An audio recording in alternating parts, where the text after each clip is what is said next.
Hello everyone, I'm pleased to announce my new tour for 2024. Beginning in early February and running through June, Tammy and I and an assortment of special guests are going to visit 51 cities in the US. You can find out more information about this on my website, jordanbpeterson.com, as well as accessing all relevant ticketing information. I'm going to use the tour to walk through some of the ideas I've been working on in my forthcoming book, out November 2024, We Who Wrestle with God. I'm looking forward to this. I'm thrilled to be able to do it again, and I'll be pleased to see all of you again soon. Bye-bye. I never gave orders. I never had to say, hey, everyone, here's what we're doing this. I never had to say that.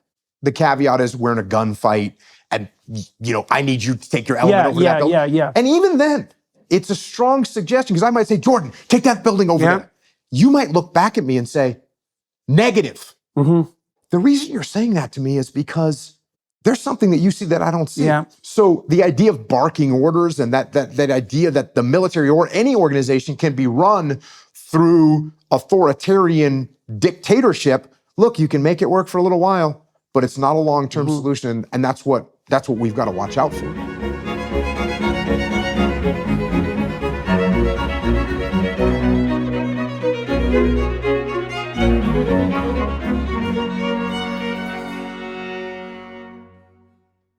Hello, everybody. I have Jocko Willink here with me today. Most of you watching and listening will know who Jocko is. He's ex-Navy SEAL, very broad social media following, talented author of children's books, an entrepreneur. We've spoken a number of times in the past, and that's always gone really well.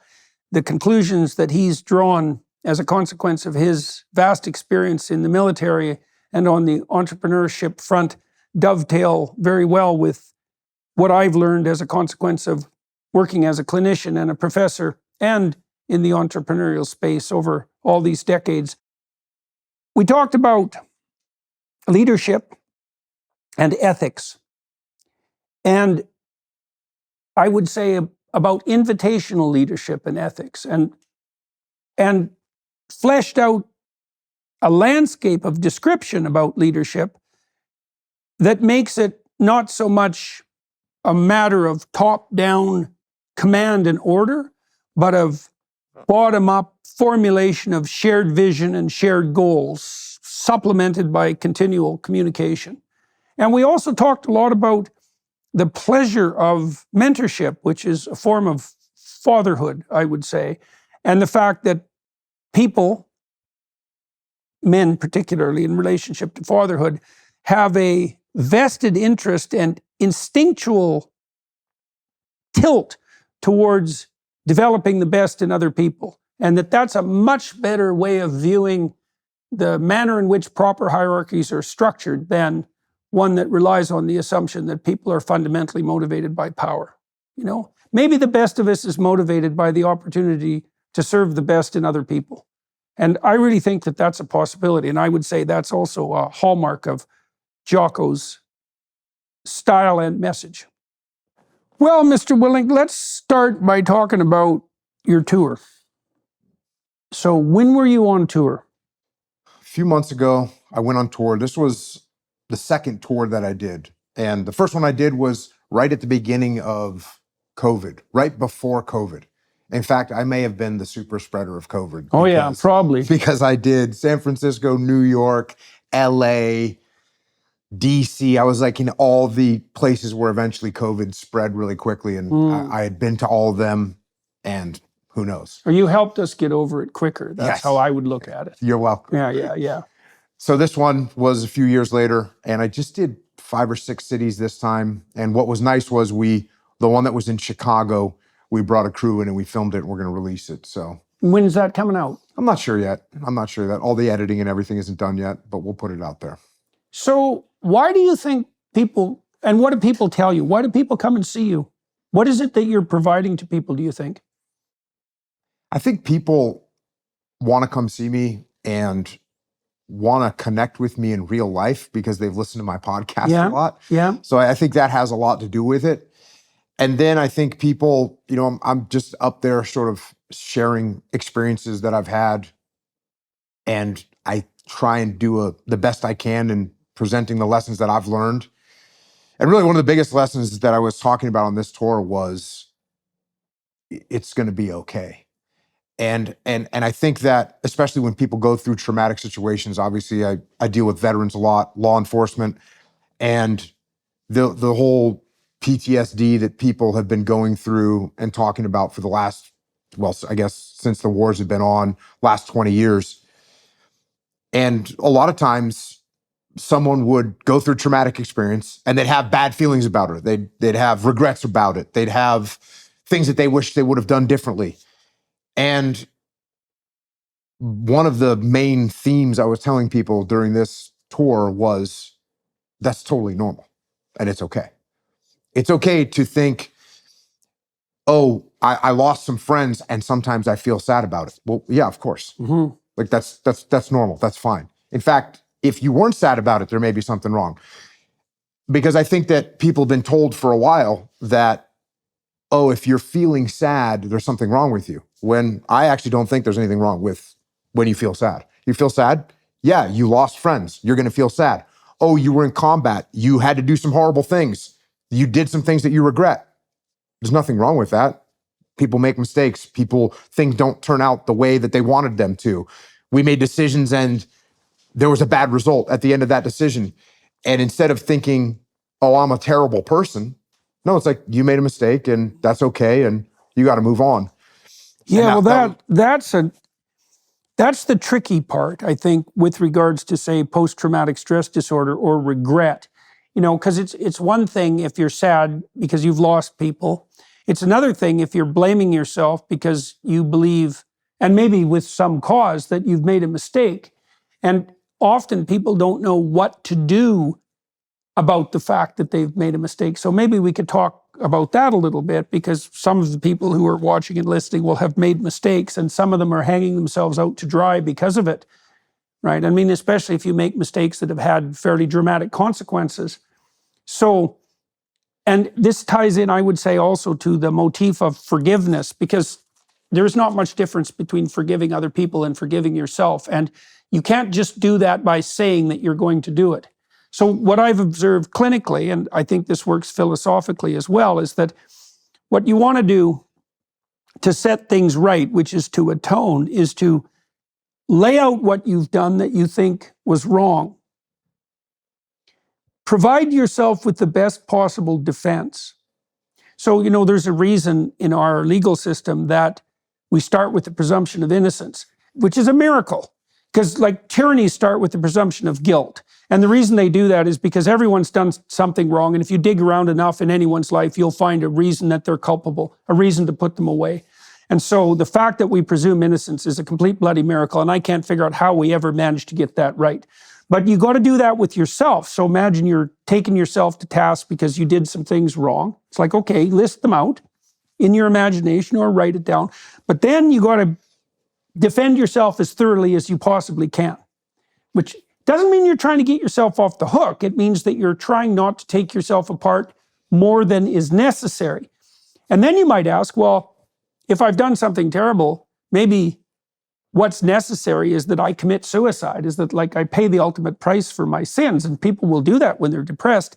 And that's not right, because actually what you want to do to atone is to set yourself back on the right track. So the precondition for forgiving yourself is, first of all, to sort out whether or not you're accusing yourself too viciously, like a tyrant.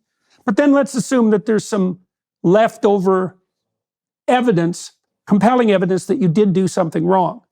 Okay, now you have to figure out what you did wrong, and you have to figure out what you would have done differently and what you will do differently in the future. And then my sense is, and I think this works out psychologically, is that if you can set yourself up so that you've learned from the mistake you made so you wouldn't repeat it, then you get to go on with your life. And I think that's also what you do with people around you. You might want to forgive someone maybe who hurt you when you were young, for example, because you don't want to carry that burden around. It's like, it's been 20 years, you're still mad about it. It's like, well, you got tortured, plus you're still angry about it, so that's not good for you. But to forgive someone so that you can heal a relationship means that they have to confess what they did, they have to assess why it was wrong, they have to come up with an alternative way of behaving, and then they have to swear, by all that's holy, so to speak, that they're not going to do that again in the future. And then I think, and you might say that the devil in your mind that's still accusing you might say, well, what you did is so terrible that you should never be let off the hook. And I would say that is that if that's the criteria that you use for judgment, then everyone's doomed, because everyone makes mistakes in their lives. And I would say probably everybody makes unforgivable mistakes. And so if we're going to take ourselves apart about that permanently, then we're all ruined. Yeah, I was pretty lucky growing up in the military that I would get to see guys, and I was probably 26 years old, and I moved into like an instructor role in the SEAL teams. And so you'd see these young leaders, and they'd go out on some training mission, and they were going to mess things up. They're going to make mistakes. And you always get this talk about, well, you made the best decision you could with the information that you had at the time. And it kind of sounds like a cop-out in a way, but it's actually not a cop-out at all. You make the best decision that you can with the information that you have at the time. Like, what more can a human being do than make the best decision they can with the information that they had at the time? And when you get more information, or when the results come as they may, that decision that you made might not have been a good decision. It might have been a bad decision. But there's number one, there's nothing you can do to change it. Like, it already happened. You made the decision. And then I would always look at the guys and say, what was their intent behind this decision that they made? Like, why did they do that? Because if we can decipher that, and their intent was they wanted to make a good move to get their guys out of a bad situation, what more could I want from a leader than to make a decision that's doing their best with the information that they had at the time to maneuver out of a bad scenario to take care of their guys? There's nothing more I could hope for. So as long as I think you peel back the onion and you kind of review what happened, you say, oh yeah, I made the decision at this time. Of course, if I had this other information, I change it, but I did what I did. The result was not what I wanted. It's not what I intended. Here we are. And now you can either beat yourself up, or you can say, here's some lessons I've learned from it. And the first book that I wrote was called Extreme Ownership. The opening chapter of that was a fratricide that took place where I was the guy in charge, where one of my SEALs killed a friendly Iraqi soldier in a terrible situation. And of course, we could go back, and the hindsight's 20/20, and I could have done this, and I should have done this, and I should have done something else. And I didn't. And that's on me. And so I think, that initial part, if we're going to talk about forgiveness, the first part of that is taking ownership, to say, yep, this was my call. This was my decision. This is the move that I made. That's me. Mm-hmm. It's not anybody else, it's me. Mm-hmm. Because the minute you start saying, well, this person did that, and this person, the enemy did this, and we didn't expect that. The minute you start casting blame on other people, now I think you're lying to yourself. Mm-hmm. And I think that's going to cause more problems. So saying, yes, this was a decision I made. This was the information I had at the time. It ended up being a bad decision. Here was my intent behind it, and I've got to move forward. If you want to, I always talk about, you want to learn, but you don't want to dwell. Yeah, if you dwell on the past, if you dwell on the mistakes that you made, like you said, everybody is just doomed. Well, so the tricky issue there, I think, is that people who are taking themselves apart, they're often conscientious people. And so, they'll assume that taking ownership, in your terms, means raking yourself over the coals. And the crucial thing to establish there is like, you have to rake yourself over the coals until you learn, but no more than that, because after that it's counterproductive. Is what you're trying to foster is improvement, right? Now, and then in terms of making a case for your innocence, that's where analysis of ignorance is useful. You said, and it's a question of conscience. Did you make the best use of the information that you had available at the time? And one answer is, yes, but I had sparse information. And then you have to ask yourself, could have you been more informed if your eyes would have been more open? That's a willful blindness issue. But it's definitely worthwhile to, when you're making a case to defend yourself, to see how much of the sequence of events that resulted in the unfortunate conclusion was attributable to situation. There's a classic mistake in thinking that people make called the fundamental attribution error. So imagine that you're driving along on the road and somebody cuts you off and you say, well, that son of a bitch. It's like, and then, you find 2 blocks later that you're in the same situation in terms of the positioning of the automobiles, and you cut someone else off. And it's harder to do a situational analysis than to do a personal attribution. And so people will default to a personal attribution, that son of a bitch. And that can turn around to bite you, because it's difficult when you're retroactively assessing something you've done to take into account all the situational factors. But that is definitely something you do if you're mounting a defense for yourself. And that's part of that presumption of innocence. So we could say, if you're trying to get yourself out of something like post-traumatic stress disorder, we would say, well, how would you make the case for yourself if you began with the presumption of innocence and that there were situational factors? Make the strongest possible case. So you do that. Now, if there's some residual issues that you have to contend with, like the fact that you were willfully blind, or, maybe you weren't protecting your men, maybe you were going for the promotion because you're more ambitious than you should be, like that speaks to intent. But you shouldn't convict yourself until all the arguments that are in favor of your innocence have exhausted themselves, right? And that is the way that our legal system is set up, and there's a good reason for that too. And then knowing also that atonement is possible and forgiveness appropriate when you've learned your lesson, and that's also very useful when you're disciplining children. So, for example, when my kids were young and I used to have them sit on the steps when they were, acting like barbarians, I should clarify that.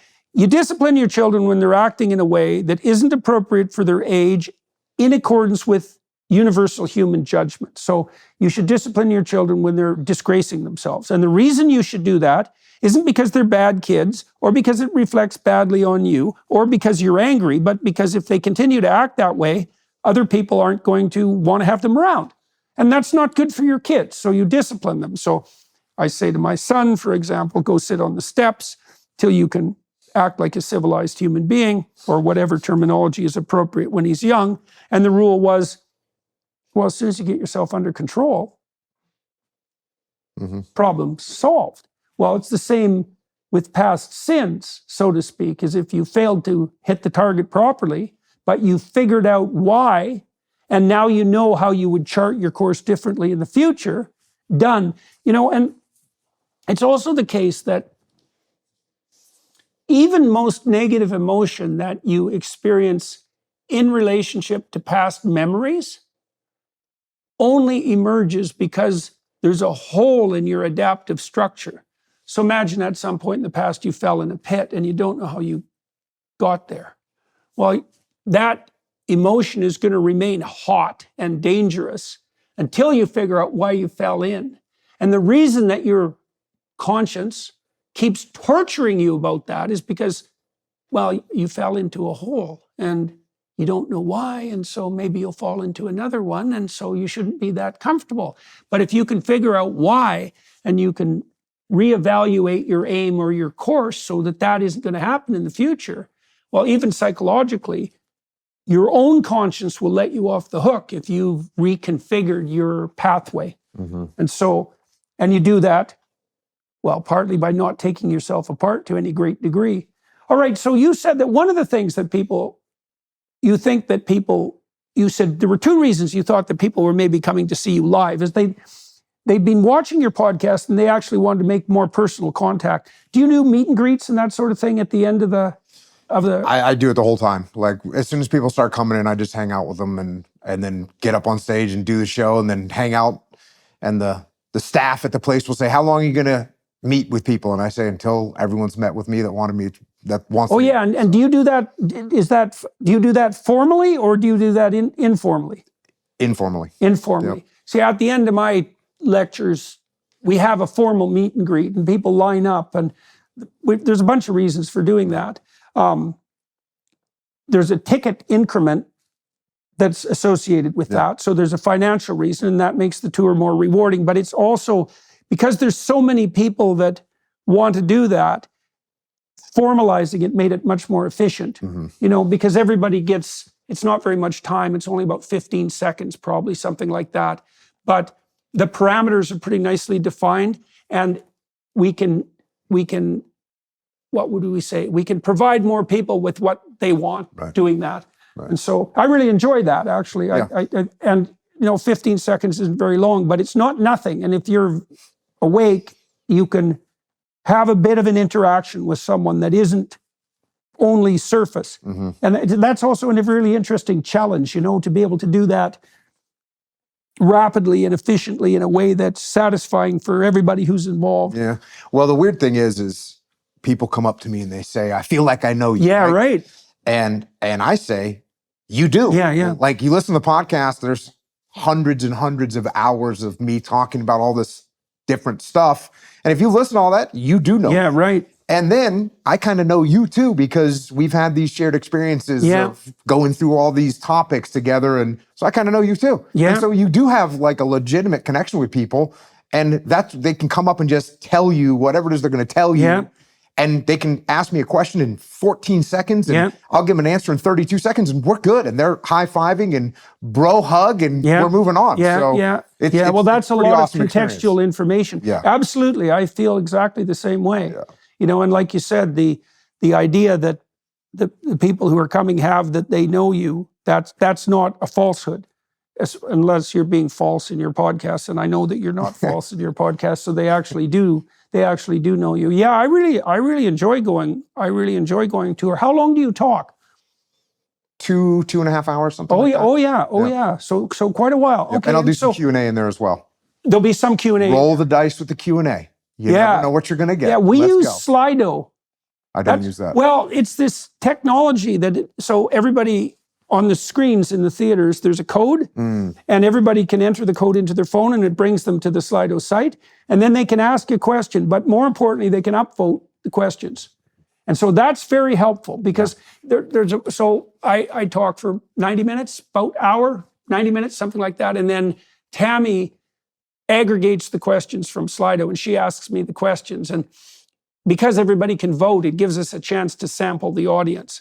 And it's a good way of organizing it as well, too, because the problem with taking live questions is that people don't know how to handle the mic, and so no one can hear them, and then the audience starts talking, and then you get people who are just grandstanding or who don't really have a question. And Slido has worked extremely well for us for handling that. I guess the only thing can you then call that person out and have them come up and have them you could, but expand on it? Well, you could. I haven't done that. That's not a bad idea. Because we haven't done that. Sometimes when you don't get the context around the question, you need more context to definitely. give a good answer. Yeah, definitely. So if you can't do that. Yeah, well, you can solve that problem to some degree by selecting questions in the list of questions that don't require the additional context. And I guess I solve that sometimes too by providing, what might be a more generally applicable answer than something that would be specific to the person.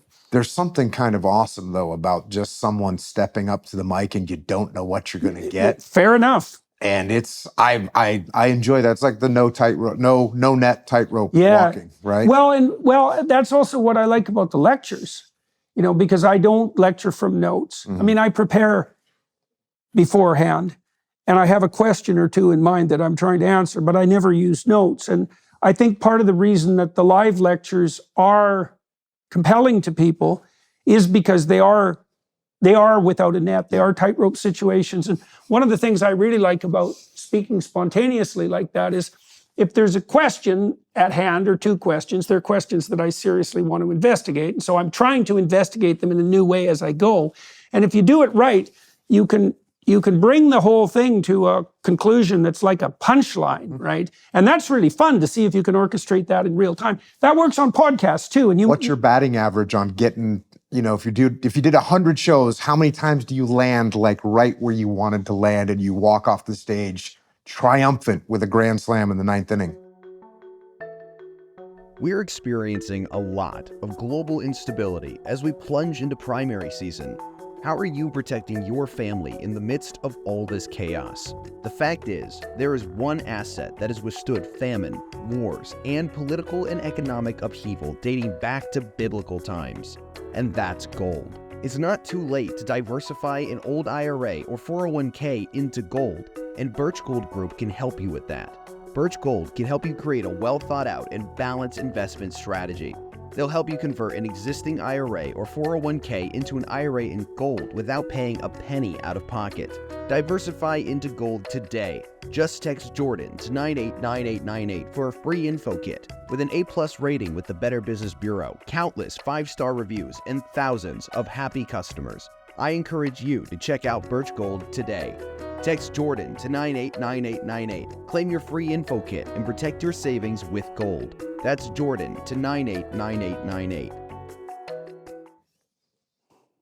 Well, I would say, especially because I'm healthier again, I think I was less consistent when I was touring in 2018.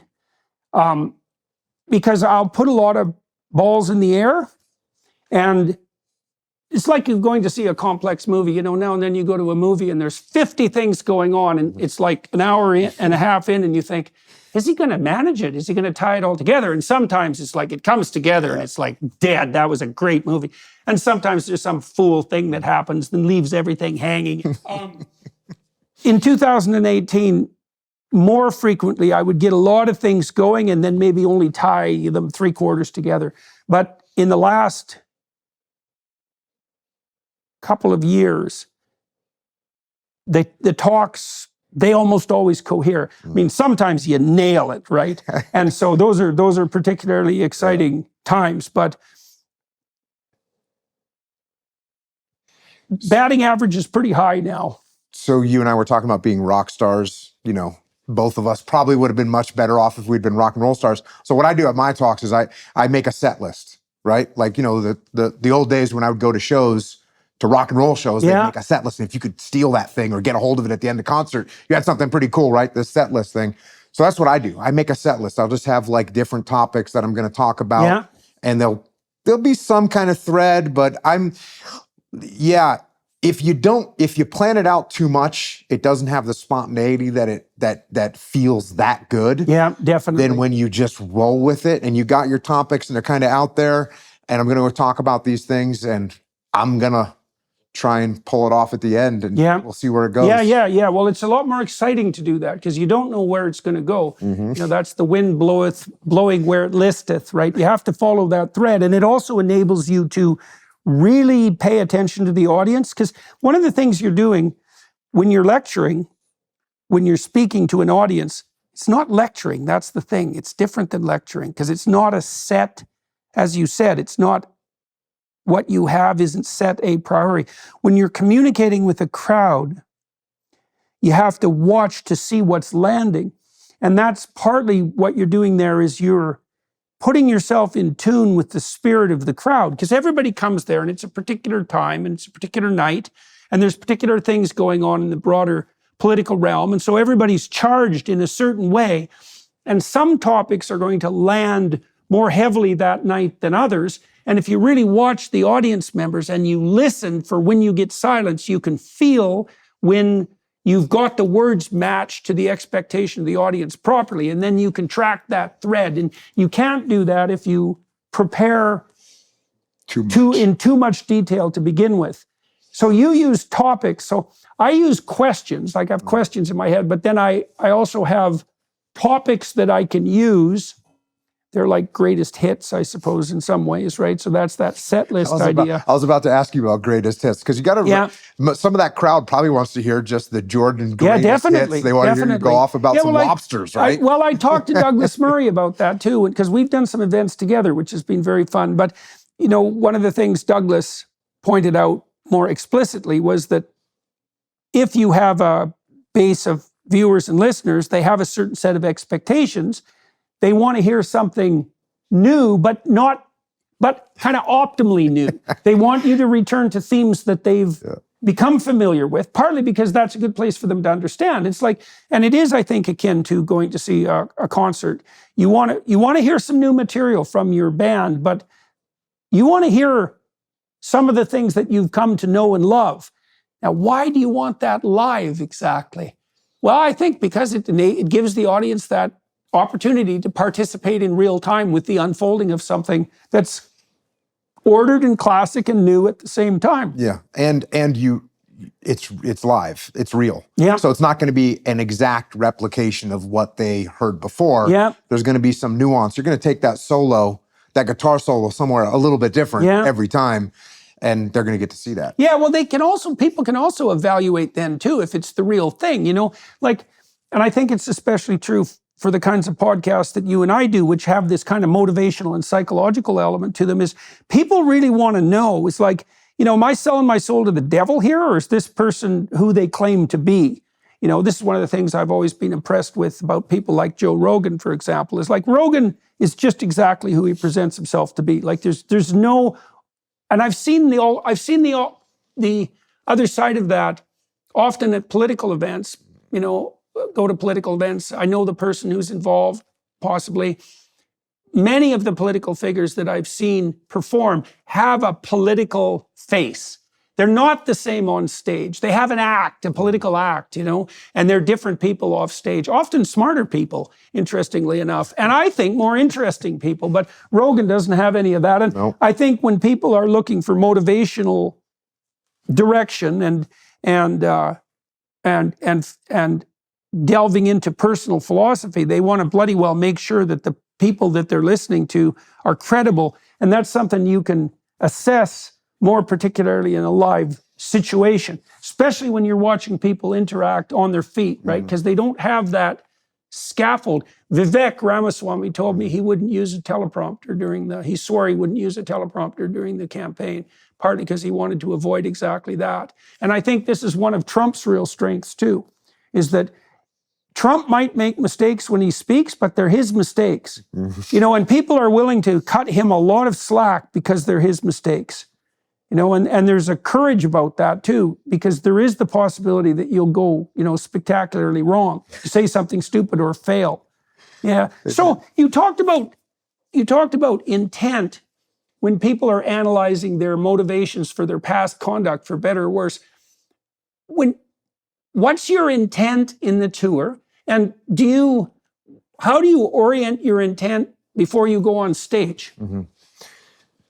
So interestingly, I had a woman that works for me, and she's the COO of one of my companies, great, incredibly impressive woman named Jamie.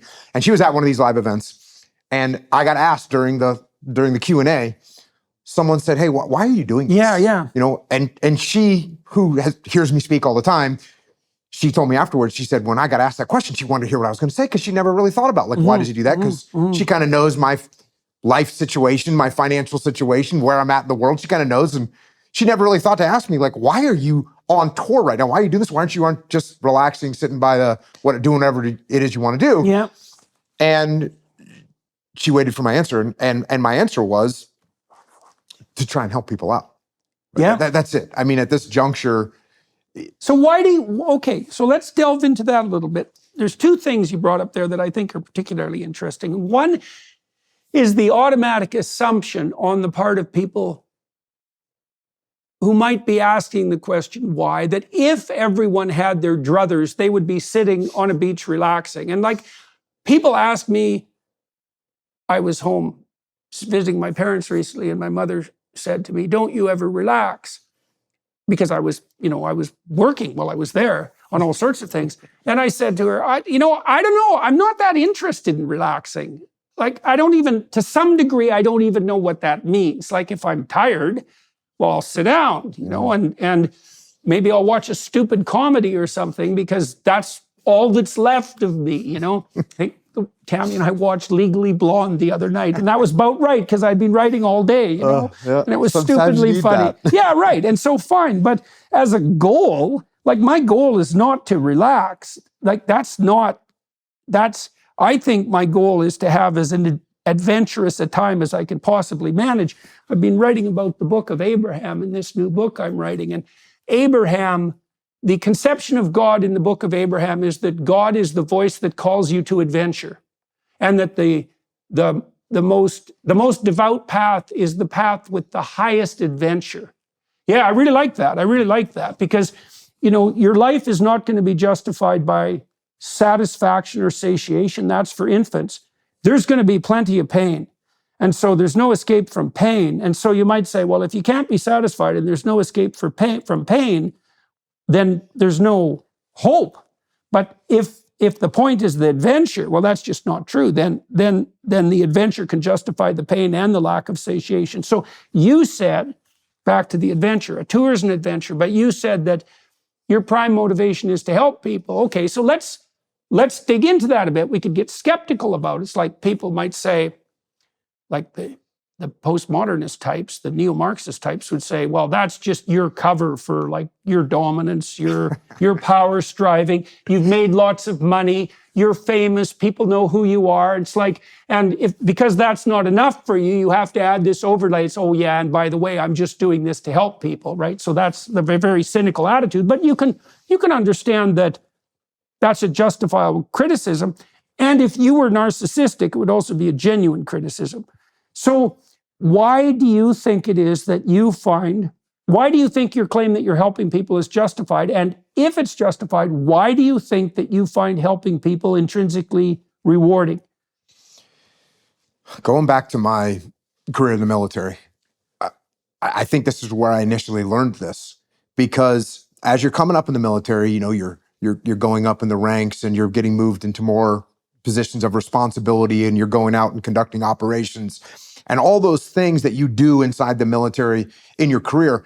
And what I found more than anything else was where I got gratification and what felt like I actually did something good was when I'd see a guy that I had worked with, that I had mentored, that I had trained, when I'd see them step up and excel. And be able to achieve things, and be able to accomplish things. That was more gratifying than me doing it myself. And so I think that I started to notice that's what really... When did you notice that? How old were you? Probably 29, 30, something along those. So I was in a leadership position. I started to have people working, that were my direct reports. But I realized, I can really help this person. Like, they don't know what to do. Right? And inside the military, inside the SEAL teams, it's like, there's a mission that you're going to do, and there's a certain way to conduct that mission. And this person that had only been doing this job for 3 years might not know that. And I knew it. And there's not too many things that you know really well. You go, oh, I can show you how to do this. And instead of just saying, hey, I'm better than you, I'm smarter than you, I can show you how to do this, you can follow my lead. Instead of having that attitude, it's an attitude of like, hey, you're going to be just as capable as I am. At some point, I can help you along the way. More even. Yeah, that's the goal, is to make them more capable. And this is something that comes from jiu-jitsu as well. In jiu-jitsu, if you and I train jiu-jitsu, and we've both been training the same amount of time, sure, it'll come down to like who's bigger and stronger. But I realized, hey, there's always someone has been training longer than me, and they're going to be able to beat me. That doesn't make them a better human being than me. It just means that they've been training longer for me. And that applies to just about everything, right? So if the skill of being a SEAL and planning a mission, I might be better than you right now, but over time, I should be able to train you, and you should be able to, like you said, get better than I am. And so I felt that left the biggest mark on my soul of being able to help people out. And then when I got out of the military and I started kind of teaching the same leadership principles that I had learned, and then I started getting that same feedback. And then with writing kids' books, like that was a whole new level. When you have a kid that comes up and says, hey, I did my first pull-up, or I got an A on my math test, or I learned all my times tables, and the parents like have tears in their eyes and saying thank you. There's nothing better than that. Okay, so I think that's actually true. I do think there's nothing better than that. And so I've been trying to take that apart, because that's a relatively radical claim. So you can imagine the attractions of hedonism. And so everybody has their base desires, and I would say base for a variety of reasons. They're, lust, anger, those are good examples. They want what they want right bloody well now. And there's some gratification to be had in obtaining that. Now, the problem with right now is it's sort of to hell with other people and to hell with the future. And so maybe that's not an optimized path. This is why hedonism per se is a dysfunctional orientation. It reduces everything to the moment, and then it reduces everything to the whim inside the individual. So there's no future, there's no time, and there's no other people. Okay. Power, there's another example. It's like, well, I could go for power. I could compel and force other people to do what I want for my gratification, obviously, regardless of what they want.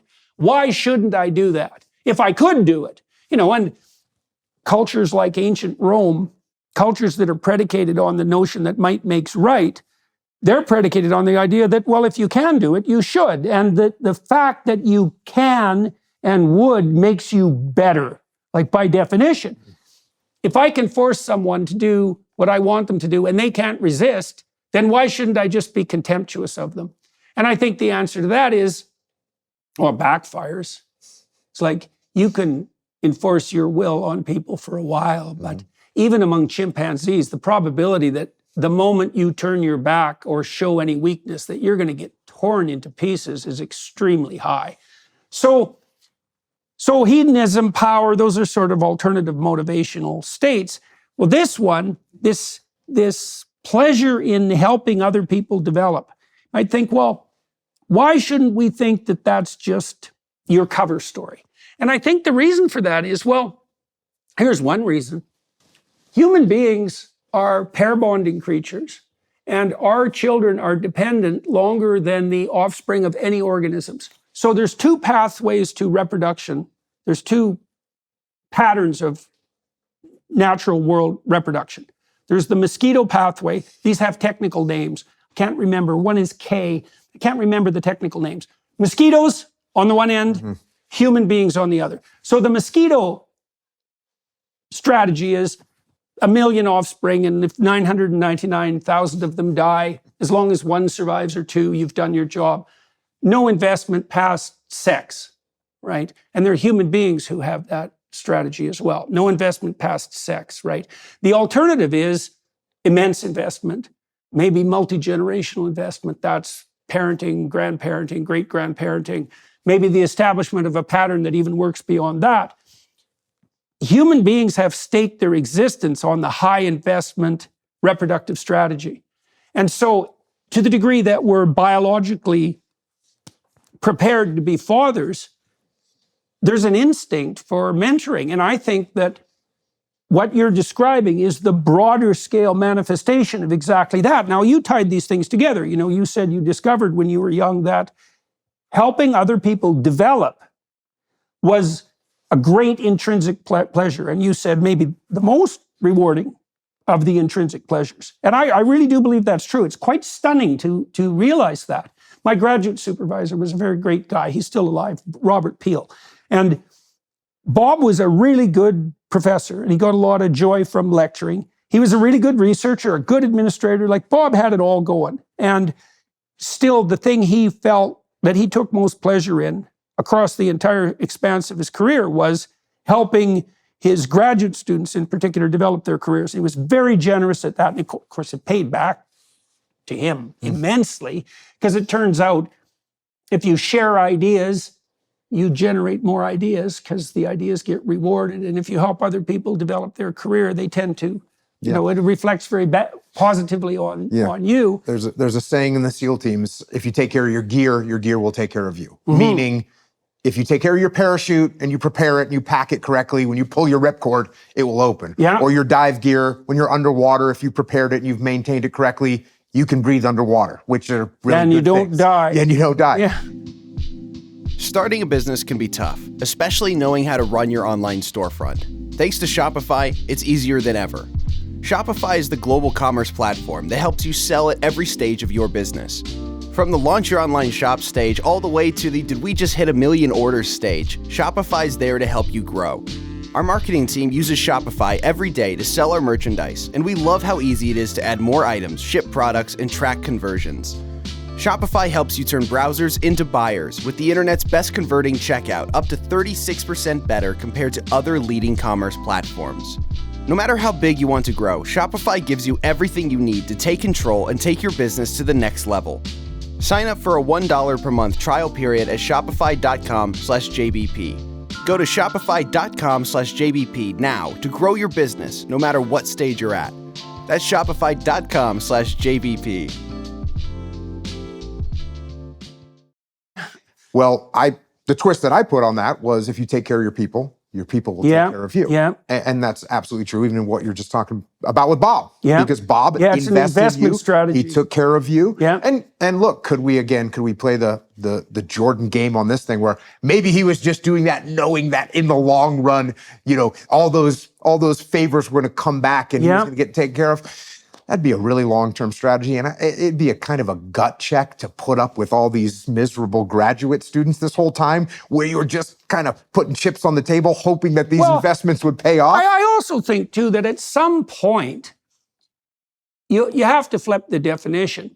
If your strategy is short-term gratification, that's one thing, but if your strategy is long-term mutual reinforcement and development, even if you can see that that's a benefit to you, if you're the sort of person that was only doing that because it was of benefit to you, you'd revert to the short term immediately. Yep. And so at some point you can't be, if it's a long enough term investment strategy, there's no being cynical about it anymore, because the details of the strategy obviate the necessity for the cynicism. So I've been writing about the Gospels, and there's Christ, one of Christ's, what would you say, commandments is to lay up treasures in heaven that do not rust, that moths cannot destroy, and robbers cannot steal, and rust cannot devour. Treasures in heaven. And so I've been trying to parse through exactly what that means. So it means to live in the light of eternity, first of all.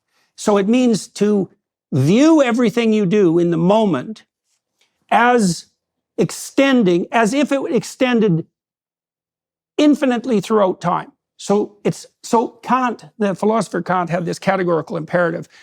Don't do anything that you wouldn't want people to do if it was distributed widely. The biblical, especially in the Gospels, you see this, but it's more sophisticated. It's like everything you do should be the sort of thing that would work if everyone did it over the longest possible time with the most number of situations simultaneously addressed. So this notion of laying up treasure in heaven where it doesn't rust and where it can't be stolen, it really looks to me like it refers to something like reputation. Because you might say, well, where is the safest place to store your wealth? And the answer to that is, it's not in money, because money can inflate, for example, and it can be stolen. And there's all sorts of ways you can lose it. The safest place to store your wealth is in your reputation. And the most effective way of developing your reputation is to be of the most service you can possibly be to other people. And so when we're on tour, when Tammy and I are on tour, we're thinking, well, this is a pretty good deal. We put this effort into it, but it's returned thousands of fold, right? Because now you have people who are so happy with what you've done that they're thrilled to have you around. And so that's a pretty damn good deal. And so it's this perverse uniting of selflessness with, what would you say, with genuine reward. Yeah, the luck that it just so happens that if you take care of other people and you sacrifice for them and you invest in them, it just so happens it'll come back to you. Yeah, it just so happens that it is the best possible strategy that you could undertake. Yeah, and I think there's no doubt about that. And I also really wonder, what the limit to that is, because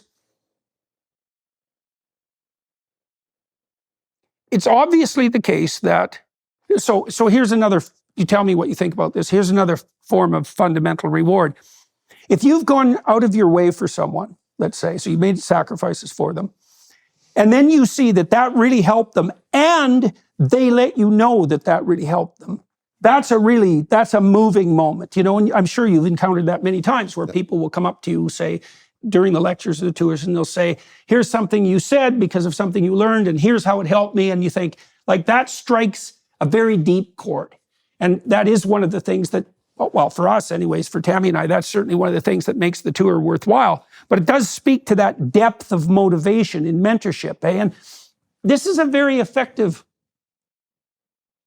This is something very useful to know in the culture war that we're engaged in, because the accusation of the radical meta-Marxist types on the left is that there's no other motivation than power, right? No matter what anybody says, it's all about power, and power is the ability to compel and use force. But this strategy, this isn't a power strategy, right? This is a distribution of power strategy.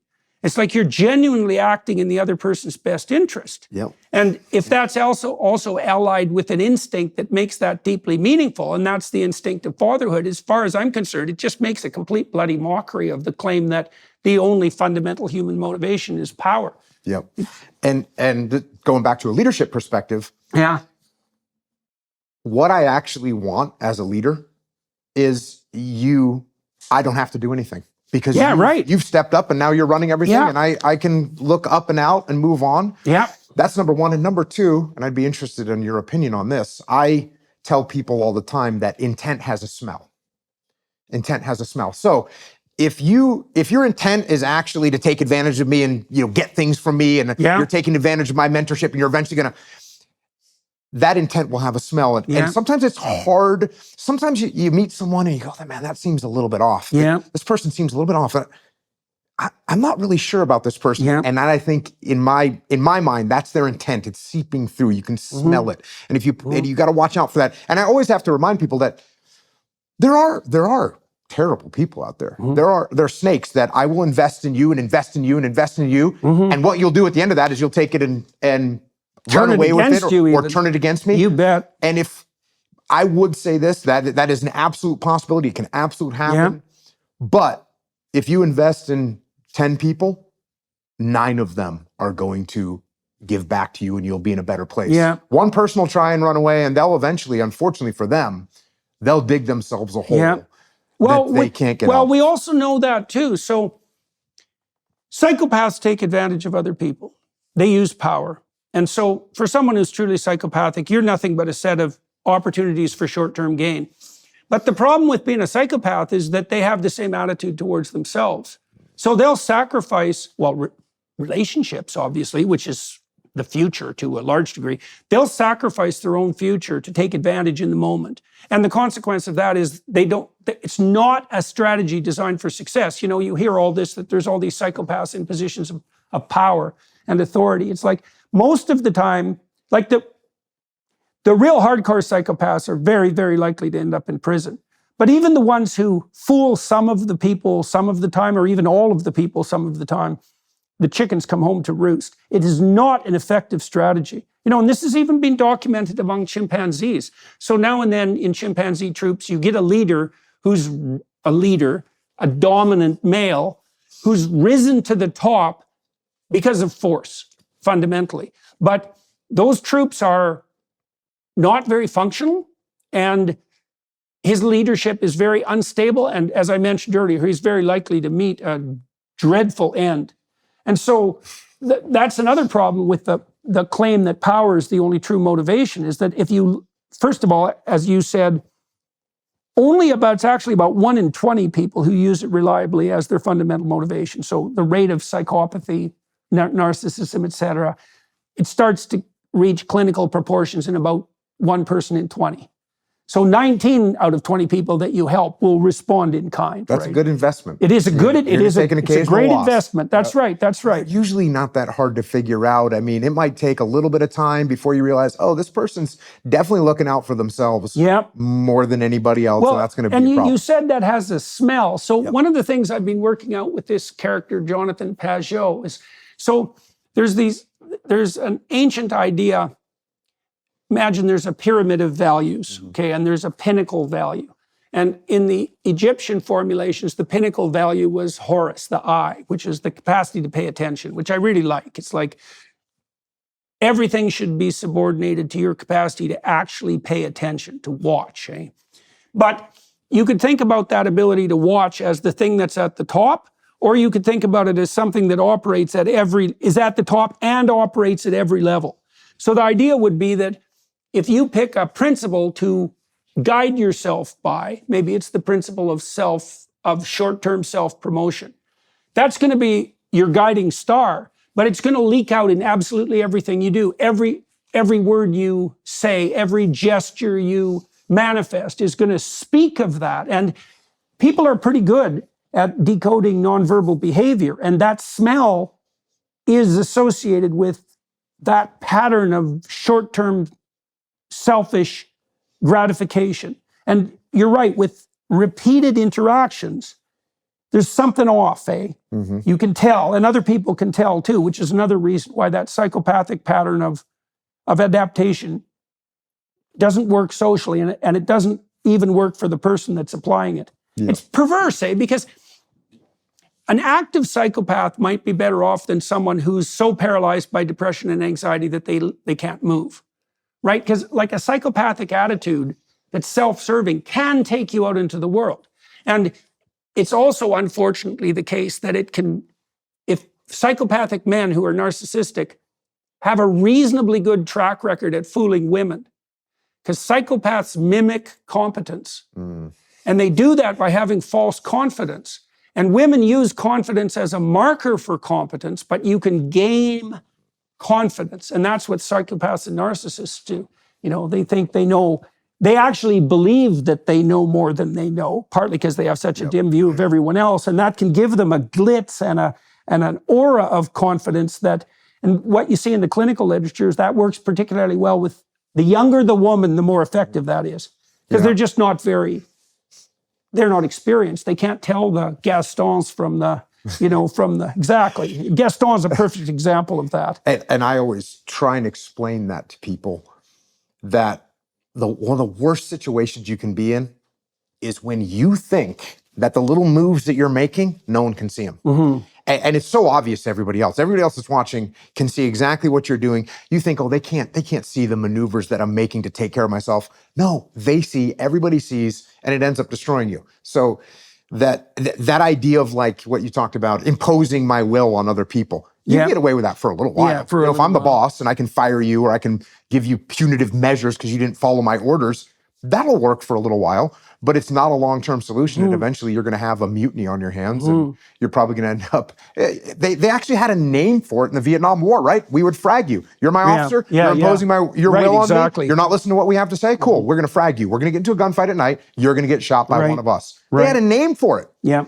That's like the chimps you're talking about. It goes across the board to all of us primates that are out there. Well, so you can see how deep that goes, because again, the postmodern neo-Marxist claim is that human hierarchies are predicated on power, right? And I already defined powers, the willingness and ability to use force and compulsion. It's not ability. Forget that. That's not power.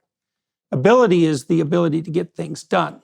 Power is the willingness and ability to use force. Okay, you say, well, you can organize hierarchies around force. That's what a totalitarian state is.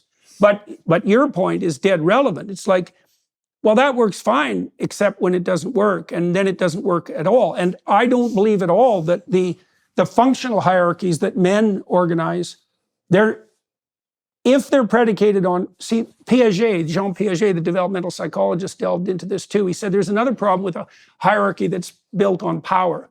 So let's say we've got an organization here that's top-down command. It's like, you do what I say or there's going to be trouble, right? And there's another organization beside it, and that is more, here's the vision. I'm going to aggregate a bunch of people who are on board with that, right? So they're doing it voluntarily. Now, those are the sort of people to whom you can distribute the kind of responsibility that you described earlier.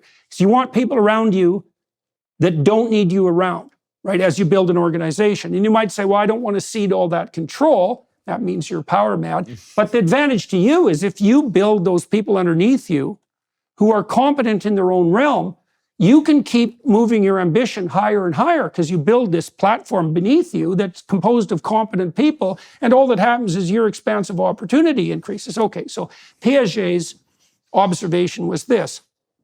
There's costs to the power-oriented hierarchy. The cost is you demoralize the participants because they're not chasing something they value, except under duress, and you have to monitor and discipline them constantly, and that's a cost.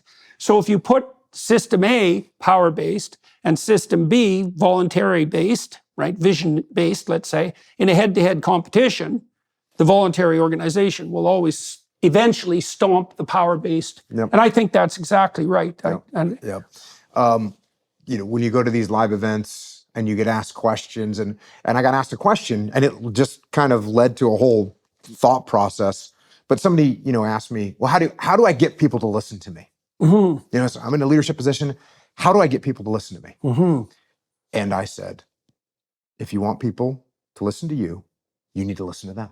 Mm-hmm. It's the opposite of what people think. You bet. It's not talk louder if I want you to listen to me. If I want you to listen to me, I need to listen to you.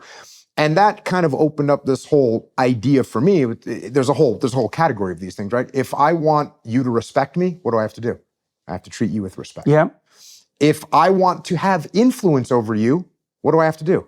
I actually have to allow you to influence me. Mm-hmm. I have to open my mind up and allow you to influence me. If I just stick with my own ideas, you close your mind as well. If I have a closed mind, you're going to close my mind. If I want you to care about me, what do I have to do?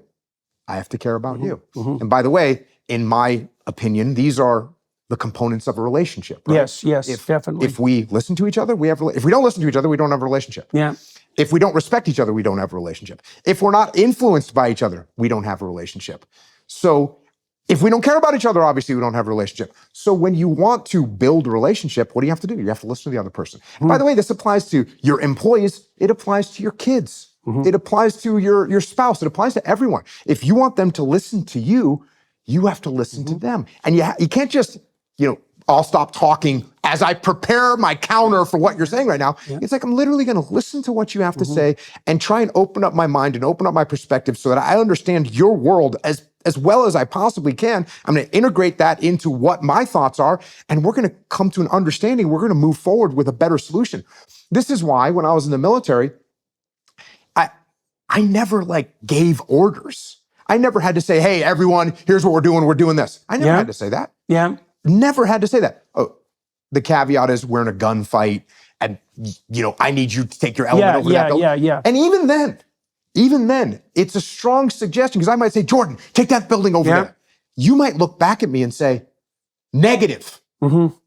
I don't say, hey, shut up, you insubordinate bastard. Right. No, the reason you're saying that to me is because there's something that you see that I don't see. Yeah. Because that's the other thing, trust, right? Yeah. How do I get you to trust me? I have to put trust in you. Yeah. So the idea of barking orders and that idea that the military or any organization can be run through authoritarian dictatorship, look, you can make it work for a little while, but it's not a long-term solution. And that's what we've got to watch out for. Yeah, well, one of the things I've read in relationship to military history, and this is particularly true with regards to the U.S., is that part of the reason that the U.S. military has been such a formidable force is that a fair bit of responsibility is devolved down the ranks, is that people are expected to use their decision-making power as appropriate with the maximal amount of allowable freedom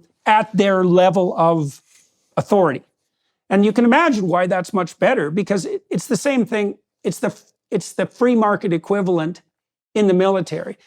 If there's 1,000 people, and some of them are troops that are on the front line, some of those people on the front line are going to have much more accurate information than the people who are aggregating information at a distance, both temporally and spatially. So you want to open yourself up to being informed by people who have skin in the game and have their eyes open in the immediate circumstance. I've seen this with great political leaders. Like the great political leaders that I've met are very, very good at listening. And partly what they do, even when they're campaigning. So I met this guy, Preston Manning. He started a political party in Canada. And out of nothing, now he came from a political family, so he had some connections, but he basically produced a political party in Canada from ground zero, and they became the official opposition. Right, and then it eventually merged with the current Conservative Party. So it was a Western party and a populist party, But I asked him at one point, well, how the hell do you do that? Because that's really hard. And he said he went from arena to arena across Western Canada, and he'd give his stump speech, But what he really liked were the questions and the answers, the Q&As, because people would tell him what their problems were. So you can imagine if you're a political leader and you go talk to 1,000 people, and all 1,000 people tell you their problems because you listen, well, now you've got the questions right. Because one of the things that's really impossible to figure out if you're a leader is like, well, what problem are we trying to solve here? What direction should we be going in? And it's a lot easier to lead people in a direction that they want to go. And so if you listen to people, now Jimmy Carr told me the same thing about him preparing his comedy routines before he goes on tour. So, and comedians do this generally, and they all know this, although Carr was very good at elucidating it. You go to 50 small clubs. You try out your idiot material. 90% of it falls flat, but 10% of it makes people laugh. Well, if you're listening, you can tell when they laugh, and you just put a check by that joke. And after you've done 30 shows and you now have 2 hours of material that makes people laugh, even if you're not that damn funny to begin with, if you pay enough attention to what the audience responds to, you can aggregate the material and you can go on the road. And that's really, as far as I can tell, that really is the essence of leadership per se. It's certainly the essence of political leadership. Yeah, well, this is the fourth law of combat leadership that I used to teach in the SEAL teams that now I teach to corporations and companies and teams. Decentralized command. It's everything you just said. Decentralized command. I want my subordinate leadership to be leaders. Yeah. I want them to understand where we're going, and I don't really care how they get there. And I can put some parameters on them. Hey, you can't do this, you can't do that. But everything else inside that box, you can do. Make decisions, go make things happen. That's decentralized command. And yeah, that's why we have a great military. And when we get away from that is when we start having problems. That's why you hear about the Vietnam War. What was happening during the Vietnam War? Well, you had Johnson back in DC making decisions about what targets we were going to hit in Vietnam. That's no way to run a war. And that's why you have problems in those situations. So definitely decentralized command as a leadership system, it's really vastly superior to any other system. And that's why that group that pulls ahead. And the other thing that you talk about, that group that's based on values and based on, really, to me, relationships. Yeah. It's the same thing, right? If I have a team and we all get along and we all can talk to each other, we trust each other, we care about each other, you put that team against a team that has a bunch of animosity and they don't trust each other, the team that has good relationships is going to annihilate the team that doesn't. And we see this over and over again in the business world. We saw it in the SEAL platoons. In fact, this is funny. In a SEAL platoon, so I was running the advanced training for the SEALs, where you're getting SEAL platoons ready. They've already gone through all the basic training. You've got experienced SEALs, some new SEALs, but experienced SEALs and some newer SEALs, but they're getting ready to go on deployment. And it's a very strenuous, arduous training cycle. And you're pretty much training them some collective skills, but then you're putting them in mission scenarios where they're going to go out and do simulated combat missions. And if you would see a fracture between guys in the platoon, you'd watch it, you'd pay attention. And if it started to get worse, the platoon was going to fall apart. The platoons that occasionally would fail a block of training, they'd fail land warfare, they'd fail urban combat, or they'd fail close quarters combat. The reason they would fail was because they had fissures in the platoon that would break them apart. Well, how would those fissures develop? Ego. Okay, so they're developing around people who are playing power games. Yep. So you're the platoon chief. So in a SEAL platoon, the platoon chief's probably been in for 12 to 15 years. He's got a lot of tactical experience. And then you've got the platoon commander, who's an officer. He probably has 4 or 5 years. He's a little less tactically experienced, but he's the guy that's overall in charge, right? He's the guy that actually is the head of the platoon. So a good platoon chief is going to offer suggestions, and a good platoon officer is going to go, yep, chief, that makes sense. Yeah. That's a beautiful thing. And everyone can kind of see that the platoon chief is sort of running the platoon with the permission of, for lack of a better word, the permission of the platoon commander. Well, occasionally you get a platoon commander that wants everyone to know that he's the one that's making the decisions. And he starts to, well, we're not going to do it that way. And right there, you got friction. Or it can be the other way around. It can be the platoon chief that wants everyone to know that, hey, we're going to do it my way. And the platoon commander doesn't want to do that because he's an idiot. And you just end up with this explosion. Well, that's that narcissism, eh? Oh, that 100%. That idea that you want to be the one that people know did it. Yes. Right? That's a big problem, right? Because then you're doing it because you want to be known. Yep. Right? And that's a false form of prestige. Right? And the narcissistic types are always after the false forms of prestige. Like real prestige comes when people know that you're good at delivering something they want to have delivered. Right? That's the equivalent of real ability. And so there's something else that's, I think we can tie together what we talked about to begin with. So here's how kids develop friendships. So two kids will start interacting with each other on the playground, right? Say they're like 4 years old, a boy and a girl, and the boy proposes some possible play topics. So that could be a game or it could be like a drama. So kids will pretend. So maybe the boy will say, do you want to play house? Okay, now he doesn't say to the girl, you have to play house, because then if she does play, it's not going to be any fun. Plus, she isn't going to play and she's going to be looking for an escape or some other kid to play with like instantly. So it has to be an invitation, right? And then they have to jointly negotiate the rules, because if you're playing house, you could play husband and wife, or you could play, husband and daughter, or there's all sorts of different roles, or you could play two sons, or one of you could be the cat. Like there's a lot of roles that can be taken. And the next rule is both kids have to agree on the rules and they have to want to play. And play is particularly interesting in this regard because if there's any element of compulsion, or fear, the fun stops. It's a very delicate motivational state, play, because any other motivational state will take it out. So you have to do it exactly right to get the spirit of play going. So if the boy does this well, then he'll play this game with the girl and it'll be fun for both of them. And then you imagine there's a fairly tight set of constraints that are operating to make that game fun for both, voluntarism being one of them. They have to pick their roles, they have to share their aim, they have to agree on what the game is going to be, they have to agree on the principles, so then they can play the game. And now they're experimenting with communicating with one another within that framework. Okay, now if that goes well, they'll end and they'll say, well, that was fun. And they'll say, would you like to play again? Okay, so now what you're having is a sequence of games, right? And a friend is someone that a sequence of games can be played with, a variety of different games, and that's a relationship. So now imagine that, there are pretty tight constraints on how you have to play a game to make the game fun. You have to have a goal. You have to try to make the goal. You have to compete because you want to do a good job. Maybe you even want to do a better job than the person you're playing with, and you have to cooperate because you have to stay within the confines of the game. Okay, so that's a pretty tight set of constraints. Now imagine that across a set of games, the constraints are even tighter because now you have to be able to do that flexibly in a bunch of different situations with a bunch of different games with the same person, and they have to want to continue it. Okay, that's a friendship. Now imagine that there's a pattern of behavior that makes that, an attitude that makes that more possible. Okay, that's an ethical attitude, and there's nothing morally relativistic about that.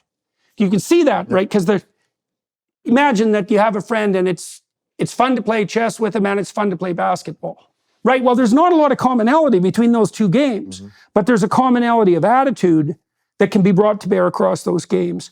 And that's the principle that's antithetical to power.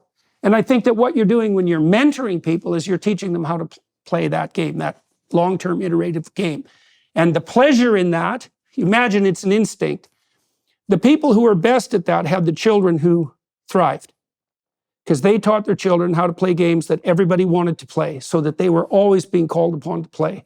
And so that was a radically effective reproductive strategy, effective enough to become an instinct, and an instinct that's so powerful that it makes itself manifest as that pleasure in mentoring that you described. Yeah, right? And that thing when you mentioned about these people you want to interact with, even when you're a little kid, it's trust, listen, respect, influence, and care, right? If you and I are going to play the game together, but you're just imposing your rules on me, I'm not going to like it. Or you don't listen to any of the input that I want to give, I'm not going to play with you anymore. Yep, right. If I can see that you don't care, that I'm the one that keeps falling down on the ground every time we do this part of the game, you don't care about me, this isn't going to last very long. Yeah.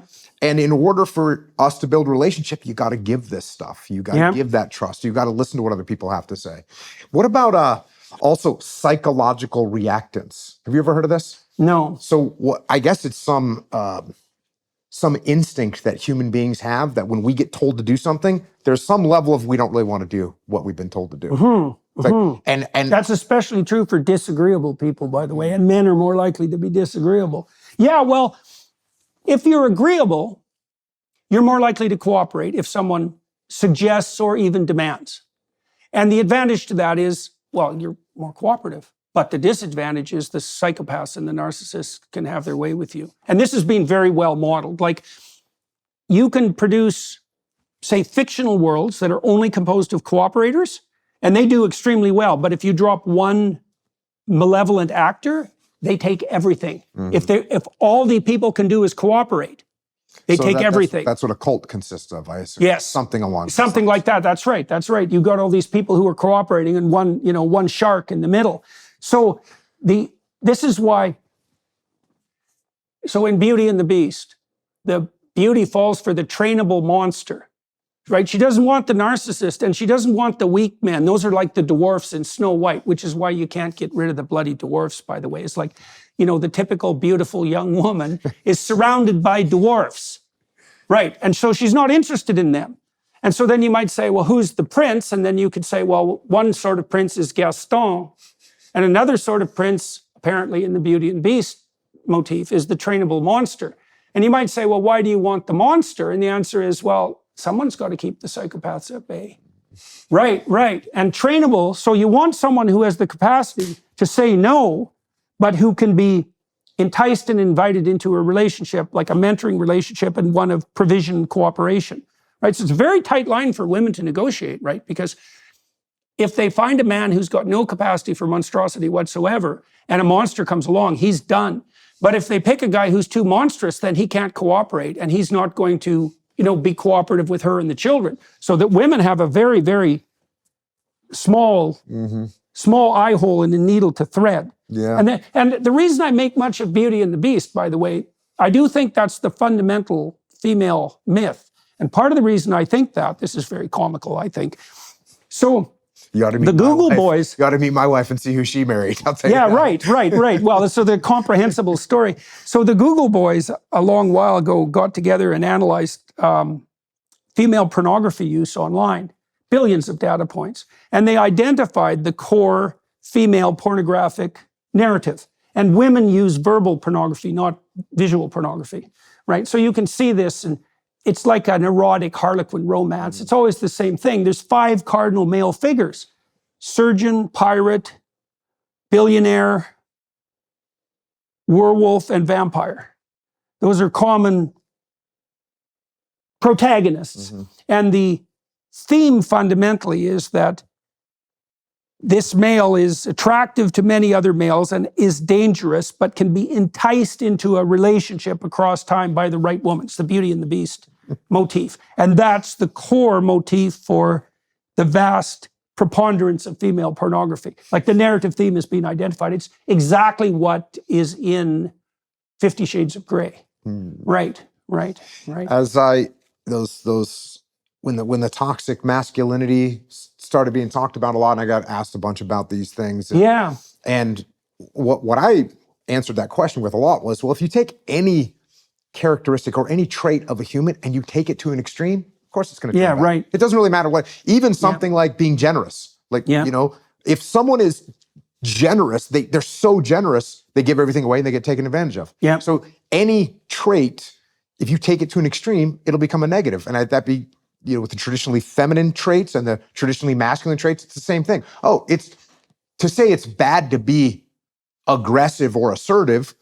Well, yeah, can you be too aggressive and too assertive and now you don't listen to anybody else, you just go running around slapping people? Like, yes, that's terrible. Yep. But the other end of the spectrum is now you're just kind of complying to the whims of whoever's around.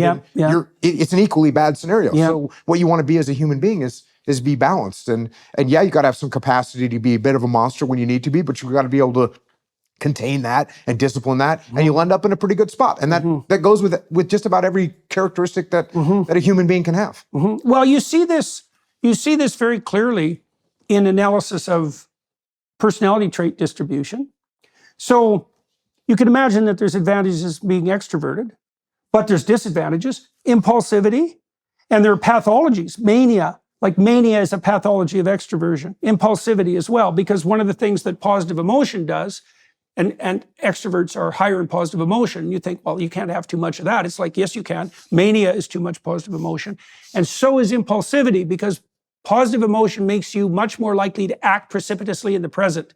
Because your nervous system is saying, well, everything's good right now. Make hay while the sun shines. And so if you have a pronounced proclivity for positive emotion, it'll manifest itself in impulsivity, right? And so there, as you pointed out, so you might say, well, it seems cosmically unjust that talents are distributed inequitably. But if you understand that there are no talents without a corresponding cost, then the situation becomes much more complex. This is even true of intelligence. Like, I think there isn't anything that you could be granted by the genetic lottery that will make more of a difference in your life than raw IQ. And a huge part of that is biologically determined, far more than people would ever want to admit. And it's really quite shocking. But the biggest, traditionally, the most unforgivable and deadly sin has been associated with the intellect. Because the intellect is so powerful that it can fall in love with itself. And then you get the Luciferian intellect, essentially. You get the sin of pride, you get arrogance. And intellectual arrogance is probably the worst kind. And so, sure, it's great to be smart, but the downside is, yeah, well, you fall in love with your own intelligence, boy, and you're going to be in some sort of trouble, because I don't care how smart you are, you're not smart enough. And that is not the only virtue. And then you said something else interesting too. You know, you talked about this balance. And so the classical conception of God is something like the summum bonum, right? The sum of all that's good. But I think that's in some way a misapprehension, that it's more like the harmonious balance of all that is good, right? Rather than the sum per se. You know, and so you could imagine that a person who's maximally admirable has the capacity to bring to bear whatever temperamental trait is most appropriate in that situation, right? So they've got an array of tools to choose from, which is why becoming skilled is so useful. You increase your tool, you increase the toolbox that you have at hand. But then that virtue itself seems something like the harmonious balance of potentially competing virtues. Maybe virtue itself is the game that virtuous traits play. It's something like that. And then, so you can't reduce it to any one thing. You can't say, well, the most aggressive guy is the best, or the most intelligent guy, or the most cooperative guy, or the best looking guy, or any of that. It's not reducible to a single dimension, no matter what the dimension is.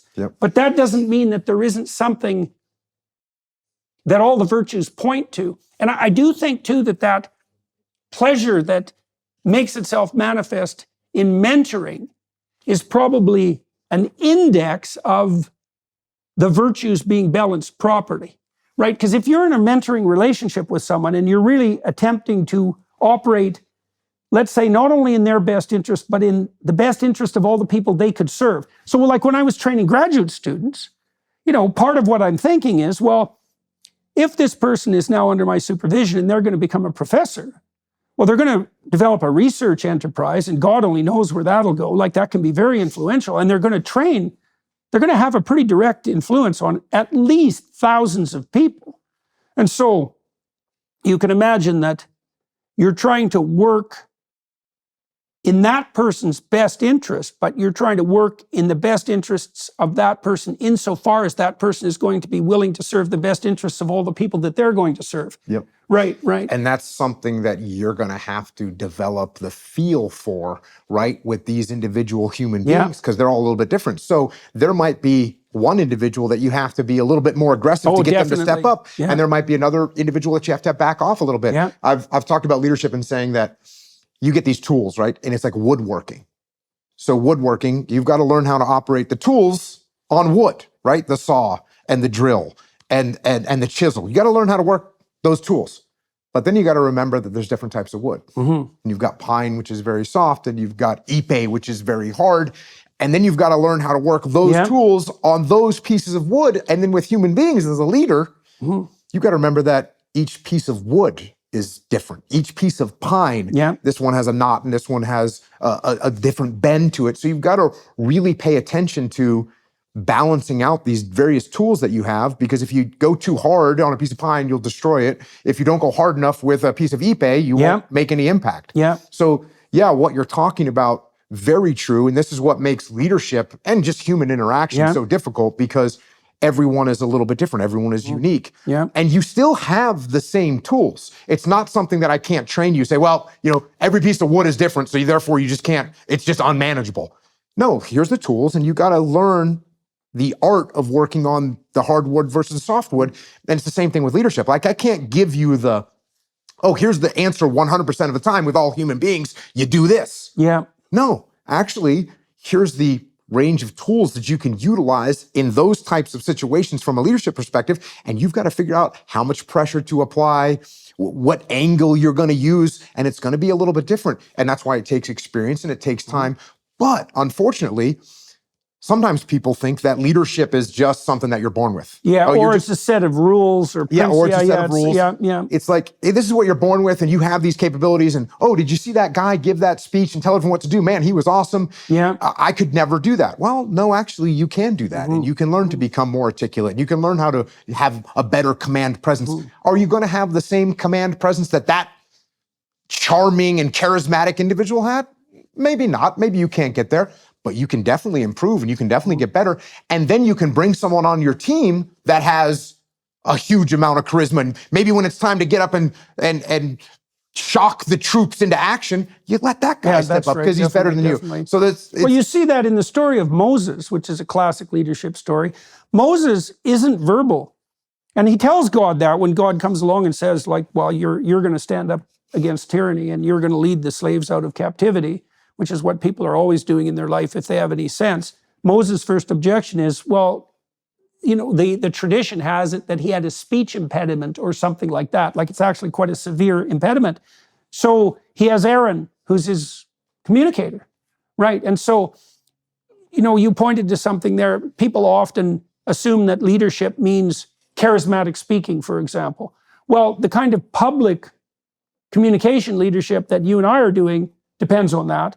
But that's by no means the only way of being an effective leader.